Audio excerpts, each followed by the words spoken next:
Ndugu waandishi wa habari, tusikubali kuponzwa. Makelele mengi ya kuharibu amani yanatoka kwa watu ambao hata sio wakazi wa Tanzania.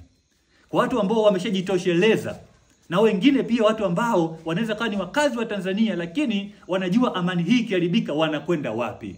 Mtanzania mwenzangu mwenye maisha ya kawaida sana kama ya kwangu, leo hii tu kupata nauli ya kutoka hapa kwenda mkoa mwingine ni changamoto. Ukaharibu amani hapo kwako, utakwenda wapi? Kuna wananchi wengi ambao wanaishi huko vijijini, hawana hizi simu za smartphone za kuingia kwenye mitandao na kuongea mambo ya kuharibu amani. Angalia hiyo dhambi ambao utaipata wewe ambao unaweza kuingia kwenye hiyo mitandao, ukaharibu amani, ikaenda kuwagharimu wa bibi zetu vijijini, ikawagharimu shangazi zetu vijijini huko ambao hawajui kitu chochote, wakaenda kuteseka. Hii amani ambayo unaharibu leo inaenda kugharimu watoto ambao wewe hata hujawazaa leo hii unakuja kuachia Tanzania ambao kimsingi itakuwa ina amani ambayo wewe babu zako wamekurithisha. Kwa hiyo kabla ya kufanya jambo lolote, naomba nichukue nafasi hii niseme kwa moyo wa mkunjufu kabisa na unyenyekevu mkubwa, tutafakari sana hii amani ambayo tunayo.